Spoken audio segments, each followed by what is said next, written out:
Welcome to another Chalk or Not segment. This week we're talking about UFC Vegas 104, and I believe we have a total of 10 fights that are considered to me to be chalky. And again, the definition of that for me is anything minus 185 or wider. And I'm going to give you my best take and best advice for each of those chalky matchups to help you determine whether you should go out there and play these guys straight, parlay them, or just avoid the matchup altogether in case it ends up playing out way too close and the underdog ends up pulling off the upset. So I got you guys covered on that front. You guys can compare your notes with my notes and then decide whether you want to take the plunge or avoid it or not. First matchup up we're going to talk about is Carly Giudice coming in at minus 385 as she goes up against Eunice Dubin. Obviously, a lot of people know Dubin after that spectacular knockout victory she had on the Contender Series over Shannon Clark, which earned her a shot on the UFC roster. She came in as a big underdog, and luckily for her, she was fighting somebody with no striking experience, or at least no striking that needed to be worried about too much at all. Obviously, Clark more of a physical fighter than anything. But this weekend, she fights somebody with a solid kickboxing background, showing off some nasty head kicks on her regional run, which led her to the Contender Series as well back in 2023. She's 0-2 over her last two fights, losing those both by split decision. And that's kind of what causes me concern going into this match against Dubin. I believe Giudice is the better technical striker on the fact of she can throw solid combinations, utilize good footwork, and land some good long distance shots. But Dubin's power may provide some resistance here that could make this fight play out closer than it should. If you guys remember Giudice's last matchup against Gabriela Fernandez, I thought it really came down to the first round, and I thought even though Giudice was able to outstrike her by 20 significant strikes that round, it was the power shots that Fernandez was landing that the judges ended up siding with. And the same thing could end up happening here with Dubin. With that said, I think Giudice wins. I think she even ends up getting a knockout here, but the power that comes back in her way from Dubin will make this much closer than it does. And the fact that she's coming off of two straight split decision losses lets you know how close some of her fights can actually be. Thus, I'm going to have to put Carly Giudice in the not chalk-worthy section. I would rather hone in on her KO prop more than anything, but still, I'd rather just stay away from the matchup altogether. Next up, Andre Lima coming in at minus 350 going up against Daniel Barras. Now, I've long tried to fade Andre Lima, and as I kind of said that, I don't think he's as good as his 10-0 record makes him look, but he is slowly shutting me up every single time out, and I am impressed with what I've been seeing as of late. Not only does he show some nasty Muay Thai, which is the base of his MMA game, he is showing improvements in the grappling realm, even showcasing that he can get the back of his opponent and hold on for over the course of 2 rounds to even win fights on the scorecards. I've kind of hammered him in the past for his grappling, but he's very much improved that aspect of his game, which allows his striking to flow a little bit more effortlessly and obviously a little bit more fluidly, which obviously leads to him winning these fights on the scorecards if he's not able to get the finish. I think he outmatches Barras in the striking realm. Now, Barras has a bit of an experience advantage here, which could prove fruitful, but I believe the damage that Lima is going to be landing with his speed and power is going to end up trumping anything that Barras throws back in return. I believe this actually ends up leaning with a Lima finish, and I think that he is chalk-worthy in this spot, considering the damage he can land, the defensive grappling improvements that we've been seeing, and I just believe hardware-wise, he's just a much better fighter here. So I'm going to go with him at being chalk-worthy in this spot.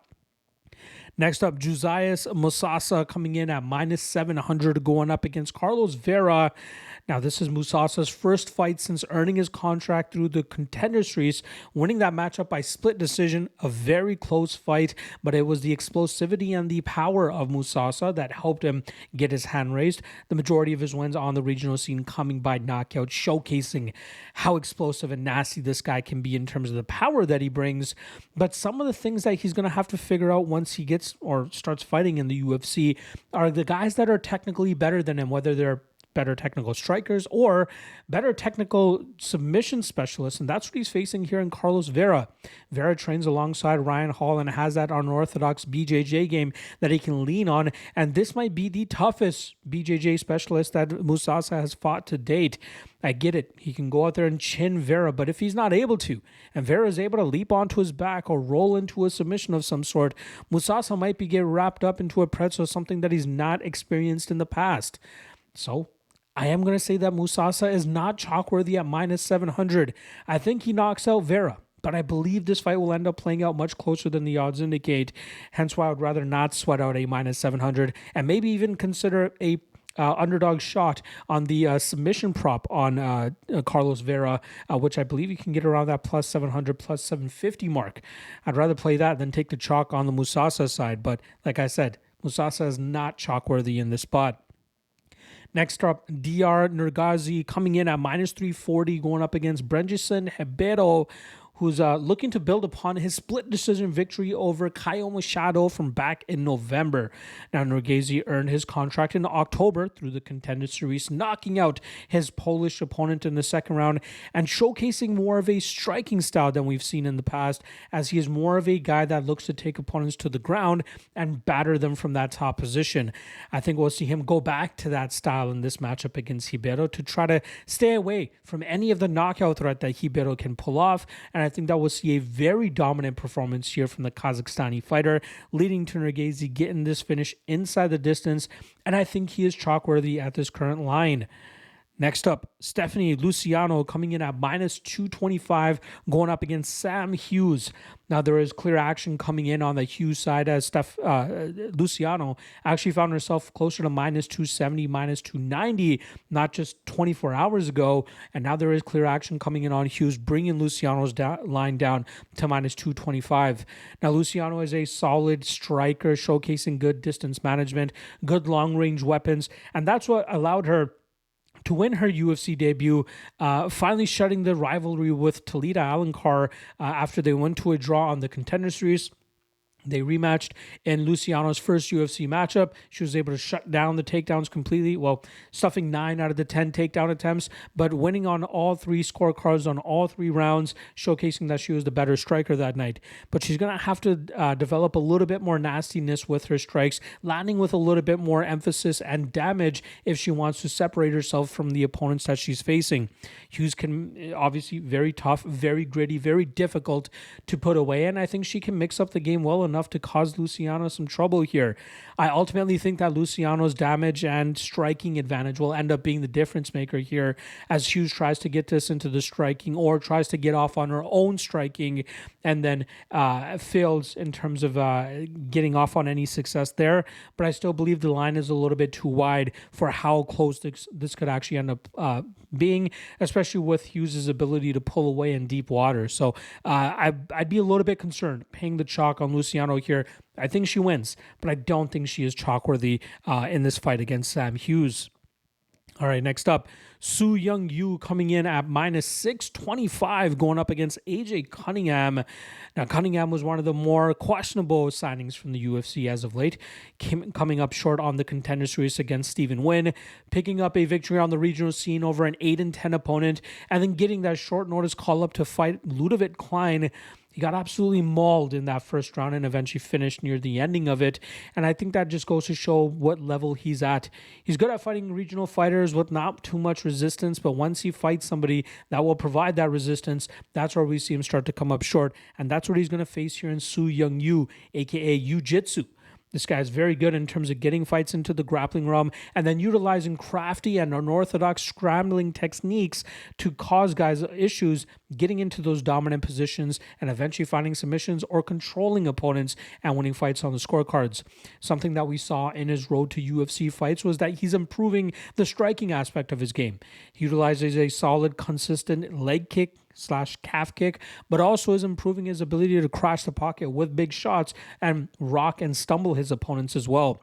I think Cunningham is not UFC level whatsoever. And I don't know what the ceiling of Su Young Yu will be, but I think this is a matchup he can implement his game with relative ease, and I think that will allow him to sink in a rear naked choke or a submission of any sort and win this fight pretty easily. Hence why I believe he is chalk worthy in this spot.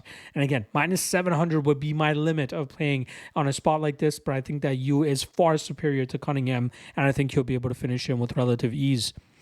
All right, next up, Damon Blackshear coming in at minus 460, going up against Cody Gibson, who's looking to continue his winning ways, looking for a third straight victory, but he's going to find it tough against Blackshear, who is a very explosive and powerful striker, but also a nasty BJJ black belt who can take fights to the ground and smother his opponents there.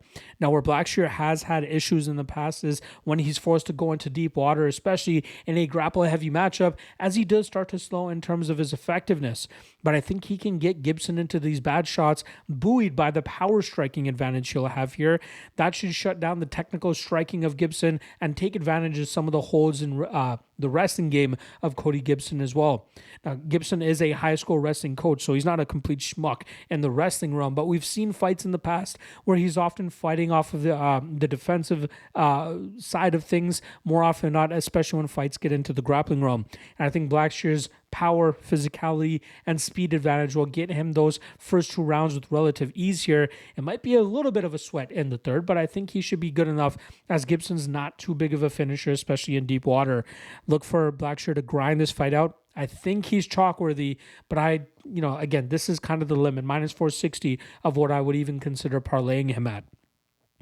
All right, next up, Alexander Hernandez coming in at minus 215, going up against veteran Kurt Holobaugh. Now, Alexander Hernandez, obviously very rough stretch that he's been on over those last several fights. A guy that has his physicality, has his explosiveness, and his athleticism, but usually comes up short against guys that end up bringing the fight to him, and that's what he's getting here in Kurt Holobaugh. Holobaugh is obviously a lot older than him, but I think that his ability to walk forward, crash the pocket, land big shots is going to start to slow down and break Hernandez, especially in deep water. I think we'll see Hernandez eventually shoot a desperation takedown, which will lead to Holobaugh snatching up a submission. Usually that guillotine he loves to throw on his opponents. And I think that will actually come through for him here. Again, Holobaugh, very tough to put away, very durable. And I think that we often see Hernandez break late in fights when he's unable to dictate the pace. And I think he's going to struggle to do that here against Holobaugh. So give me the underdog shot on a Holobaugh. And obviously, in the same step, I don't think Alexander Hernandez is chalk-worthy in the spot. Next up, we got Kevin Vallejos coming in at minus 600, going up against Sung Woo Choi. This is a very fun matchup between a power striker in Vallejos and a technical kickboxer in Sung Woo Choi. But I think we've been seeing the trend that Choi's on as of late, going 1-4 over his last 5 fights. And he's going up against a very solid and maturing Kevin Vallejos, who was able to earn his contract to the UFC late last year through the Contender Series after earning a first-round knockout victory over Cam Teague. We saw solid improvements from Vallejos between his 2 Contender Series matchups, and a lot of that has to do with the maturity that he's going through. Not from just being a head-hunting knockout puncher, but from setting up his striking to go to the body, go to the head, but also getting some wrestling going if that's what he needs. I think that constant power threat of Vallejos will allow him to be effective here against Choi, and I think that will ultimately see Vallejos land that knockout shot and get Choi out of there within 2 rounds. Minus 600, a little bit chalky, quite chalky, I should say. I think it is chalk-worthy for him, especially with how he matches up with Choi in this fight. All right, co-main event now, where we got Elizeu Zaleski coming in at minus 200, going up against Chidi Njokuani. Now, this is a fight that I was very surprised to see where the odds were after I finished researching this matchup, especially after we saw what Zaleski had to go through against a guy like Randy Brown.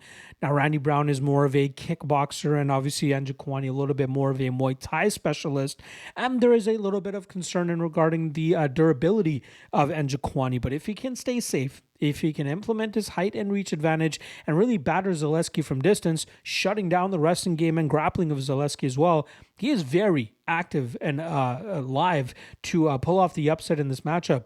Zaleski's capoeira might allow him to land something unorthodox that Njokuani is not expecting or kind of anticipating. But I think for the most part, we'll see Njokuani be very safe in the striking realm, and his BJJ black belt should help him should this fight hit the mat. But for the most part, I think we'll see Njokuani replicate what Randy Brown was successful in doing against Zaleski. That's pick him apart from distance, maybe get off some nasty Muay Thai techniques inside the clinch. But for the most part, keep Zaleski at bay and keep him at distance, pick him apart, and win this fight on the scorecards. And I guess you guys can guess it right away. Obviously, I believe Zaleski is not chalk-worthy in this spot, considering the puzzle that Njokuani can be in the striking realm. There you guys go. Chalk or not for UFC Vegas 104. I'll be back tomorrow for the quick picks version of the UFC Vegas 104 breakdowns. Not to mention on Thursday, I'll also be dropping, I believe it is Thursday. Let me just quickly double check that. March 14th. That is a Friday. So Thursday, I'll be dropping the Cage Warriors 184 breakdowns with the Legacy Warriors podcast. And then on Friday, I'll be dropping the Cage Warriors 185 breakdown through the Legacy Warriors podcast. So stay tuned for those things as well, on top of all the other UFC Vegas content I got for you guys. Appreciate all the love. Appreciate all the support. And I'll see you guys again tomorrow for the quick picks. See you guys then. Peace.